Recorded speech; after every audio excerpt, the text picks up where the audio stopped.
Hello, everybody, and welcome back to another edition of the Edge of Adventure podcast. My name is Adam Asher. Thanks for joining us today. Every one of these episodes is important, and today is no exception. Today, we're going to introduce you to Caitlin Brewer. She's the president and CEO at Darkness to Light. Caitlin, thanks for joining me today, and thanks for all you do. It's a pleasure to be here. Thanks for having me, Adam. So, Caitlin, I'm going to be honest about something here. This is not the kind of topic we necessarily want to talk about. I wish we didn't have to talk about this. And yet it is so important because the issue exists, the problem exists, this type of abuse exists, and we all need to do everything we can to prevent it. So put into context what we're talking about today, Caitlin, and help us understand what Darkness to Light is dedicated to. Yeah, if I had a dime for every time I heard someone say that, I would be a rich woman. So, Darkness to Light, we are a child sexual abuse prevention oriented nonprofit, and we were founded by a group of individuals in Charleston, South Carolina, who were tired of waiting for children to get to the Child Advocacy Center to do something about it. And so back in the late 90s, they looked at what was out there and they found a lot of child focused programming, but not a lot of programming, particularly not evidence based programming that focused on the adult's responsibility of prevention of child sexual abuse. And you might say, well, naturally, of course, it's an adult's responsibility. But the reality is, we don't teach adults to protect kids from abuse. We teach them to buy car seats and hold their hand when they're walking across the street, to pick the best schooling system you possibly can. But we don't say to new parents, there is a possibility that there are individuals out there who want to hurt your children, whether it's physically, emotionally, neglect, or sexually. And here are some of the ways that you can prevent that. And so we created a 2-hour training. It's our flagship training known as Stewards of Children. And we have trained more than 2 million adults in 50 states and 17 countries. Online, more than 70 countries around the world have had adults who have acted and chosen to take our training. So we're very proud.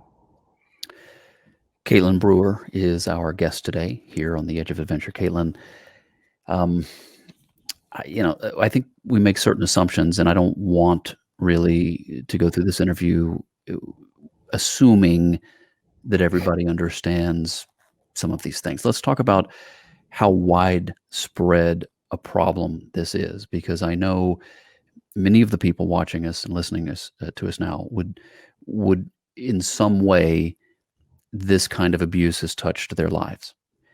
And yet there are also people who, fortunately for them, this type of a scenario hasn't touched their lives. Let's is this a widespread problem? Unfortunately, yes. So we have conservative estimates in the United States that say about 1 in 10 children will be sexually abused before their 18th birthday. And the way that we define sexual abuse in that context is actual physical touch. The reality is that child sexual abuse is more than that. It's exposure. If an adult or an older, more powerful individual forces you to watch pornography, that is also technically considered child sexual abuse. And that 1 in 10 does not include instances like that where there is not a formal touch. So it's much more prolific, to be quite honest. We just don't have the data out there to be able to sort of justify a different number. The other thing I'll say is the United States is not alone in this. We are doing work with partners in India to try and recreate Stewards of Children for an Indian population with Indian survivors and Indian experts. And there, it's 1 in 2 children are sexually abused before their 18th birthday. And so it is a rampant problem, no matter where you are, what socioeconomic status you live in, what religion, what ethnicity. It doesn't matter. It unfortunately is an issue for all people. Caitlin, who then is really at the greatest risk? It's so hard to say, right? There are so many factors that go into this. I could give a generic answer to say while those who are uneducated about prevention are at the greatest risk. But the reality is, even if you are educated, unfortunately, there are factors in life that could contribute to increased vulnerability. So, for instance, we look at sometimes military families. Military families depend on their communities, their close knit military communities, for help when a spouse is deployed. And the reality is, you instinctively trust these people because they're part of a larger cause and a larger community that you're engaging in. The reality is, there are unsafe people in the military too, and there are instances of child sexual abuse there. You could look at single moms and say, or single dads, and say a single parent is reliant on other individuals to take care of their children in a way that co-parents, or those who are married and have children, don't necessarily have to depend on outside help. So there are factors, in life that change that susceptibility, and so it's important that you not only understand what the basic tenets of prevention are, but then also how to apply those to your specific life circumstances. Caitlin Brewer is our guest today. She's from Darkness to Light here on the Edge of Adventure. Caitlin, again, as I mentioned a few minutes ago, I'm starting the interview with some overview type questions to help put this into perspective and not to make any assumptions, not to assume that people fully understand um, how widespread the issue is and Mhm. what the challenges are. And it is one of those things, and as you mentioned too, it's one of those things that I think we would all prefer not to think about or not to have to think about. But Sure. we do, and that's why we're so thankful for organizations like Darkness to Light. Oh, thanks. So whose responsibility is it to protect kids from this type of abuse? It's an adult's. Hands down, 100% a caregiver, an adult.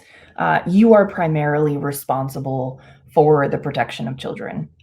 However, that does not mean that you don't need to educate children, give them the tools they need to be able to disclose to a safe adult.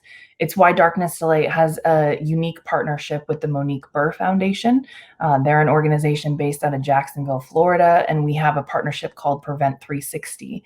And what we teach and what they teach is very age appropriate, but allows both sides of the community to gain the knowledge they need in order to keep kids safe. And so both organizations believe in this idea that it is an adult's responsibility, but that again does not mean you don't need to talk to children and give them the opportunity to be able to use the language they need to keep themselves safe. Caitlin, too, as you know, here on the Edge of Adventure, we like to focus on organizations that work worldwide that Mhm. really go to some of these locations that are maybe hard to get to or a little bit harder to reach. Oftentimes, locations around the globe that might be forgotten by a lot of Mhm. people. But fortunately, they're not forgotten. They're not forgotten by everybody, and they matter. And there's people who care and that go to great lengths to be a part of their lives and to love them. So tell me about Darkness to Light's work around the world. I believe it's more than 70 countries. You guys are working in 70 plus nations around the world. Tell me about that. Technology helps. We definitely have access, or worldwide access. So these are individuals who have self-selected to take stewards of children online. It's an asynchronous training that you can go online and start and stop whenever you need. And so we have, partnered with organizations throughout our 20 years overseas to be able to share this information.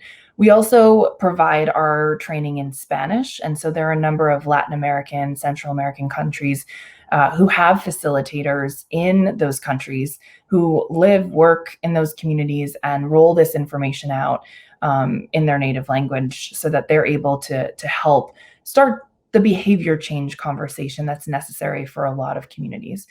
In particular, in India, we have actually decided that we want to recreate stewards of children in with Indian survivors, Indian experts, and use our evidence-based methodology in a local context. So we're partnering with an organization called Jeevan Adhar. They're helping us with all the technicalities of Indian culture. We are very much an American-based team, and so we're bringing our technical capacity in child sexual abuse prevention. They're bringing their cultural capacity, and the success of that together has created a pretty outstanding training that we're about to roll out. Hopefully by the end of this year. COVID messed that up a little bit, but It did. It got in the way of so many yeah, things. a It lot really of did. things. And again, I wanna say I keep saying that I'm thankful, but I am. I'm thankful Mhm. for people like you who didn't let that be the end of your work. That didn't Whew. I mean, you had to adapt, you had Yeah. to, react to it, but we must, meet the challenge and keep going. So, I did some research, right, Mhm. on darkness to light, and, first, again, as I said before we started recording, I wanna thank you for taking the time and accepting our invitation to be on the program. You guys have a thing that you call the SBC model, the social behavior change Yeah. model. Please explain. So it's a little bit of a long-winded answer. The generic thing is social behavior change. In order to have a better public health outcome, you want to make sure that people change behaviors. So a non-child sexual abuse example would be seatbelts. In the US, there's this stereotype about large station wagons in the 70s with kids sort of sprawled in every corner of the station wagon. No one's wearing seatbelts, and there was a lawlessness about it. Over the course of time, with studies, connecting seatbelt usage to being able to stay alive during an accident, there were lots of campaigns that hit at different levels of society. There's the click it or ticket campaign that the police roll out. There are laws that you have to follow. Your mom doesn't pull out of the driveway now without looking in the rearview mirror and checking to see if you're wearing your seatbelt. So you have been influenced from a young age to just automatically put that seatbelt on. So that's the basic premise of social behavior change. I worked in international development with an organization called Africare for the better part of 10 years. And when I worked overseas, I knew that, and understood that training was one component of social behavior change. And so when I joined Darkness to Light 4 years ago, they had pieces and uh, efforts that mimicked a social behavior change approach, with the strong sort of focus being a training organization. And so over the last 4 years, we have made the shift from being an education training organization to a public health focused social behavior change organization with a training component. And this is really important because if you look at how people are influenced and how behaviors are adopted over time, knowledge and education is one component, but the actual day-to-day reminders are additionally useful in getting people to adopt better public health outcomes. And so we have used this, we've created our own theory of change, and we are really excited about how it organizes our thoughts and continues to push us more to be able to do bigger and better things and keep kids safer. What is the biggest change that needs to take place? What is the retraining of our social behavior that needs to take place? If you were to put it kind of, in summary version, what's the change you wanna see in that behavior worldwide? The first behavior would be an acknowledgement that the problem exists, and that it's everywhere. We try and sort of isolate and box this into a community, and the reality is that's a harmful thing for children, because if you don't acknowledge that it happens right next door in your community, at your church, at your school, you're not actively engaging in what you need to in order to keep kids safe. So first, I would say the behavior is that just to actively acknowledge that it exists everywhere and to stop othering and putting this problem in other communities. I think once communities have taken on that action, it's a lot easier to take some of the other behaviors to the next level, such as asking your youth serving organizations what their prevention policies are, doing a forensic audit of a daycare when you're looking for a new place, to bring your child to daycare, and asking, are you ever alone with the kids? Simple things like, do you leave parents and kids alone in the car when you're driving home from soccer practice? Maybe there you should put more tools in place to keep kids safe. So there's a lot of behaviors, but I think the crux of it is just to acknowledge and to not other that it happens in your community as well. So I imagine, right, one of the things I try to do as the host of this program is my job is to put myself in the place of the viewer, in Mm, place of the listener, and ask potentially the questions that they might mhm, have. mhm, So if I am someone now I'm watching this, I'm listening and I think to myself, there's a situation I'm kind of worried about. I mhm. don't know for sure that I should be, but there've been, let's say, red flags or something, right? And Yep. I have an uneasy feeling about a particular situation. Maybe I'm thinking, you know what? It's not my business. Mhm, I don't need to get involved. And you know what? I don't actually know. I don't know. I'm just. What do you tell somebody in a situation like that? I mean, a good person mhm. who cares and they're concerned, but they don't want to cause unintentionally cause more harm than good. I mean, it's a complicated scenario. Speak to the person in that situation. Yeah, this is an outstanding question. So what we say is the thing that you're an expert on is your gut, right? Your gut rarely steers you wrong. And so if your gut is telling you that something is wrong, something's probably wrong. Where you're not an expert is whether or not it is child sexual abuse, it's physical abuse, it's neglect. There are other experts out there who can help you determine that. And so you need to report. Um, I know that social constructs are the reason that most adults are scared to death to report. They're scared if they live in a small town that they're going to be ostracized, that they're going to ruin someone's life, that they're going to, lose friends, that their family might be broken apart. These are all very incredibly valid concerns. The reality is, if we put the child's rights first, if we put the child's experience above those social determinants, then we will always make the decision to report because you might save that child from years and years of abuse, and make their adult life that much better because they don't have to process through all that trauma as an adult. So think about the child first. If you were that child, would you want an adult who had a gut reaction to report? The answer most likely always will be yes. And so if you can continue to prioritize the child and their needs, then I guarantee you will make the right decision and you will report. What is step number one then? Is there a number that no matter where you are in the country, is there a resource no matter where you are in the world that you could reach out to? Do you want people to reach out to darkness to light? If they're making that decision to report, and I think it takes courage for them to do Yeah, that. If they're at that point, what's their next step? definitely takes courage. So there's a couple different ways. First of all, when I say report, you're reporting to experts, to authorities. Darkness to Light is not an expert in receiving reports, but we do work with partners who are. So there is a number on our website that you can call. It's 1-866-4-LIGHT. Again, that's 1-866-4-LIGHT. And there are people who will be there to pick up your call.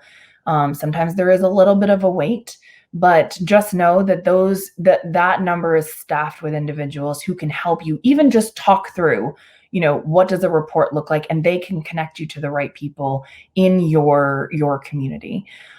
If you're not comfortable calling a hotline, that's okay. You can look up your local child advocacy center and you can get advice and talk to staff members there. They have social workers on staff who would be able to make sure that you have the right information. And again, that's your local child advocacy center. And there are child advocacy centers across the country. There might not be one in every community, but there should be one nearby. And these individuals will be able to help you, navigate what that looks like. What I will say is that if you are in the United States, there are a number of mandatory reporter laws. And so you need to know in your state whether or not you are actually a mandatory reporter. If you are a mandatory reporter, basically by your profession or a volunteer gig that you're working on, or in some states, every citizen is a mandatory reporter, then you have a legal obligation to report if you have a suspected, instance happening. So make sure you're looking up mandatory reporting laws in your community as well. Caitlin Brewer is the president and CEO at Darkness to Light. You can look them up online at D2L, as in Darkness to Light, the letter D2L.org. And we just also put that number up for more resources. That's the 1-866-4-LIGHT, as in the word for, F-O-R. So you would dial 1-866 and then begin to dial the letters for light to get in touch with Darkness to Light. And Caitlin, appreciate your time today. You have a heart for service. You care about people. Maybe you wouldn't say these things about you, but I'm going to say them. I can tell. You care about other people, and you've chosen to give your life to these kinds of things that matter. You said a few minutes ago that you worked in Africa for 10 years. That's the kind of thing that I find interesting. Tell us about your experience and your service and your heart for Africa. So I worked for an organization called Africare. It was it's actually has merged into another organization now, but or shouldn't say merged. It has decentralized and given power back to the local organizations across the continent, which is my dream. And so I'm so proud to be an alumni of Africare. So I joined as an intern. I, grew professionally in that organization. It was the first African American founded and led organization focusing solely on the continent. And they worked in upwards of 36 countries at the height of, their work. And there is an amazing group of Africare alumni out there. So I worked a lot in the project management side of the house in West Africa and Central Africa specifically. I had a portfolio of agriculture, health, water and sanitation, women's empowerment work, and really helped the country offices just build their operations and make sure that they were able to locally staff and locally implement and guide the success of the organization. And then I moved over. I realized I really liked asking for money, which is apparently a very useful thing in nonprofit work. And so I moved over to the fundraising business development side of the house and began to sort of build the capacity within Africare to help teams locally figure out what they wanted to fundraise for and what their priorities were. And so did that for a number of years. And then decided, most of the teams I'm working with live and work on the continent. And I was sick of sort of being in a metal tube back and forth over the Atlantic. So relocated to Johannesburg, South Africa, and lived there for a few years and helped the teams across the continent in their time zones, which was really lovely for my sleep patterns, to help them build, their fundraising. And so I was the regional director of business development for Africare for a few years. What do you miss most about living and working in Africa?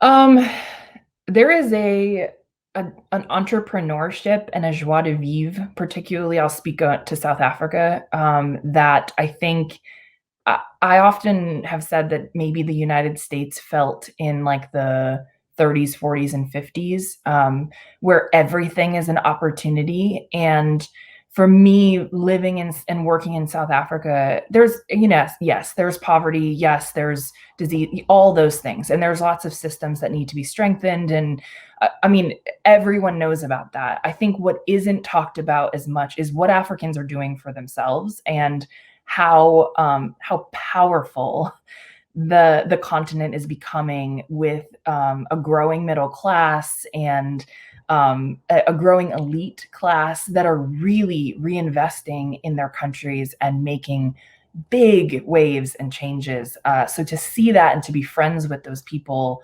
has been one of the biggest inspirations of my life. And I miss being in the middle of that, on a regular basis. Caitlin Brewer is our guest today, president and CEO of Darkness to Light. We just, took a couple of minutes there to get to know her and some of her background and this passion that she has for helping people and also for asking for money. So Yeah. that's very helpful in this Yeah, very much in so. this business. So Yeah. as you address the listeners and the viewers of the podcast, and you think, what as it relates to the prevention of Mm. child sexual abuse, Mhm. what what is the biggest ask, the biggest thing you would ask of us? Oh my goodness, how do I choose? I think okay, so I will say this. Can I give you 2 answers? I Sure, will go ahead. okay. The first, I wanna speak to survivors. We know that you're out there, and, we haven't heard your story yet in many cases, but I want you to know that there are people out there who believe you, and we are so sorry that you have had to live in silence for so long, and that this instance in your life has potentially changed the trajectory of your life in a way that is sometimes unforgivable. But the world is changing, and there is a place for you in society as who you are as a full person, and it's okay to start that process about thinking about who you want to talk to and if you want to share. And so there are groups out there that you can go to, and just know that there are people who are going to believe you and walk you through the process. It is not your fault. And so that's a big message I want, your listeners, some of who are survivors, to know. Whew, that gets me a little emotional. And so the second thing is, for those who are like me, I don't have kids, but I have godkids, and I have a nephew who is the light of my life. And it's such a simple solution to take a training. Obviously, I would love for you to take Darkness to Lights trainings, but there are others out there. Educate yourself on how you can be a good caregiver, citizen, community member, and actively choose to educate yourself and to make this a safer place for kids. We've got a lot going on in our world, a lot of which we can't control, but this is something you can control, and it is preventable. And so for me, I think, for those who aren't survivors and do not bear the burden of having to sort of process through that in your life, I think it's important for us to take ownership over, what a prevention oriented community looks like. Caitlin, I often ask the following question. And in this case, I think, I guess the answer would be obvious, but maybe not. Mm. So give some thought, pause if you have to. As you do this work and as you give of your time and your efforts and you focus on this day in and day out, you're striving every day to make a difference in this way. Through this process, through working on these types of projects and the prevention of this type of abuse, what breaks your heart? Mhm. Apathy. Apathy breaks my heart. Um, People who are apathetic to the suffering of others. It doesn't mean you have to take it on. It's not your responsibility to fix everyone's life or make sure their lives are going well, but to not acknowledge an issue because it's inconvenient. It when something so simple as, taking a 2-hour training. It seems like a lot of time, but the reality is if you can save a kid's life, 2 hours is nothing, because they will live a lifetime free of, trauma-inducing, choices. So I think apathy is what breaks my heart. There are a lot of things out there that I think are inspiring. I would offer that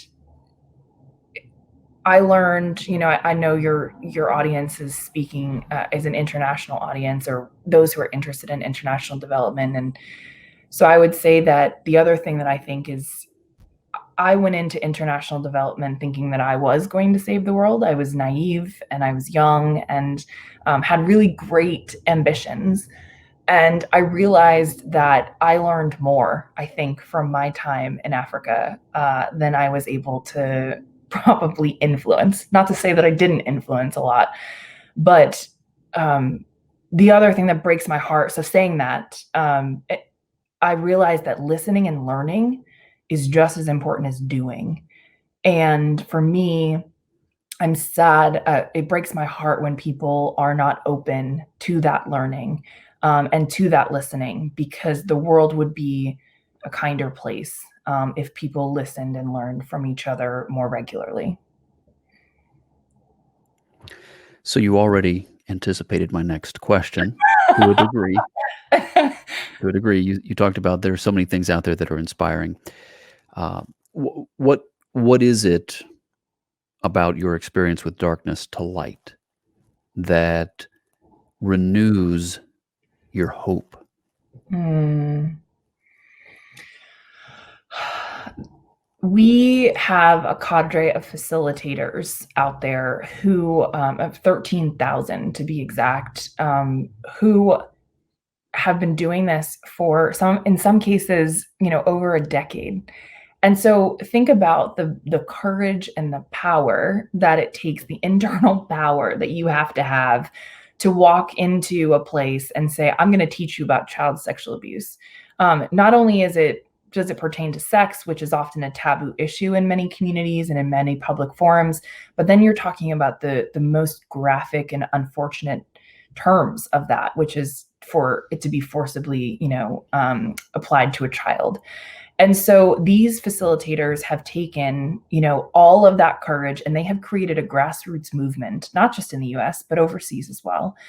And I mean, wow, like how could you not be inspired by these individuals every day in and day out, having hard, tough conversations in the places that they live and work? I mean, that to me, that hope that one day the right person in their community is going to hear it and all of a sudden a light bulb is going to turn on and that community will start to make prevention oriented decisions. And I think that you see that in places all over the world. Women who reinvest over 90% of their earned income back into their community, into the education of their children. Like there remains a hope in the heaviest of places, in the darkest of issues, that is just you can't take it away from people. And that to me seems like such a brilliant reason to continue to work hard and pay attention to these initiatives. Okay, Caitlin, I ask these somewhat deep questions because I think they're so telling. I mean, they tell us so much about you and the heart of the organization. And I also know that when we think in these terms, sometimes we answer questions that we have as the audience, Mm, questions that maybe we didn't realize we had when we started watching.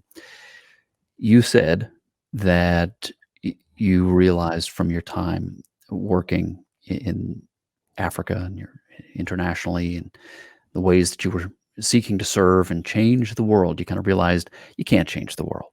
mm. So let me then ask you this, though.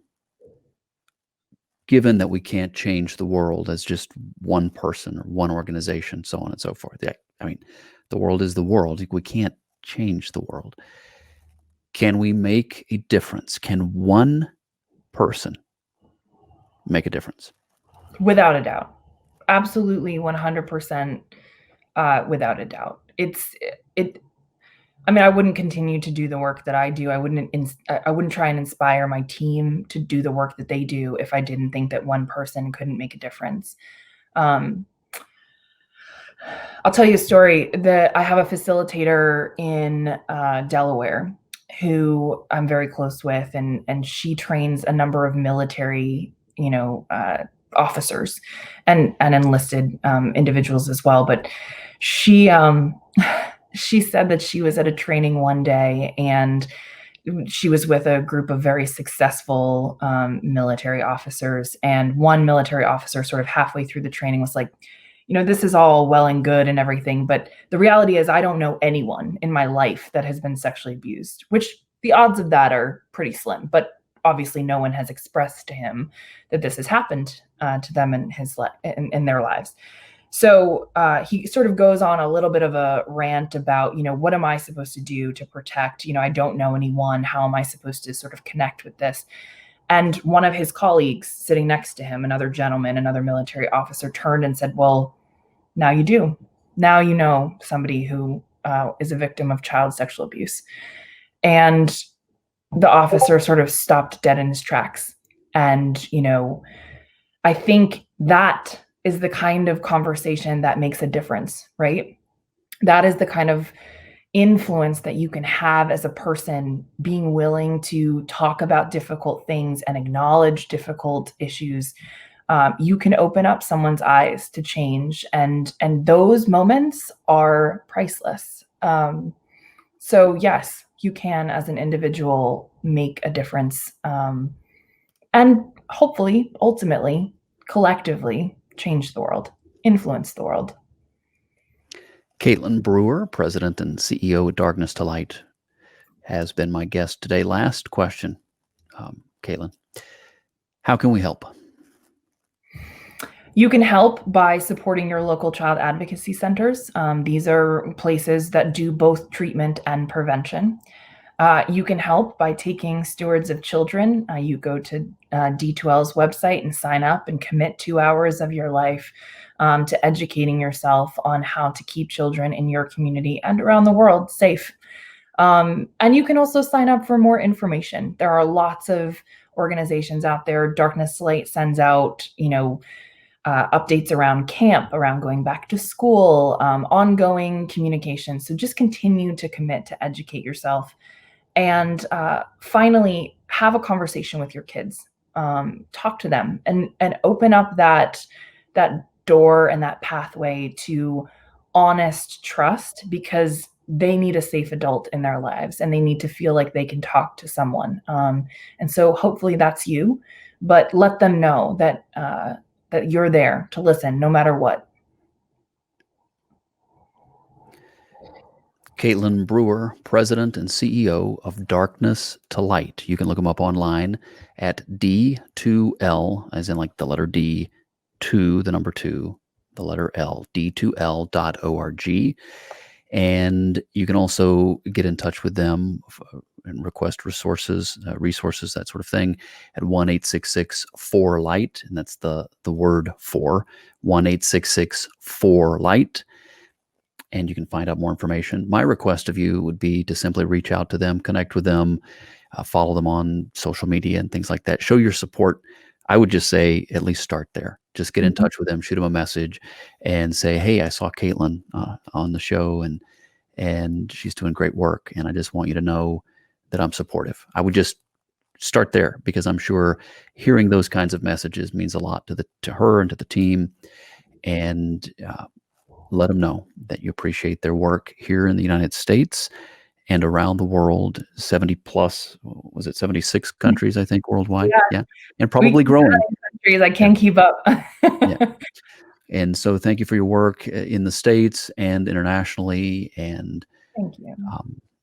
I think all of us, we should have a special place in our hearts for those who are standing up for the abused, standing up and speaking for those who don't feel like they have a voice.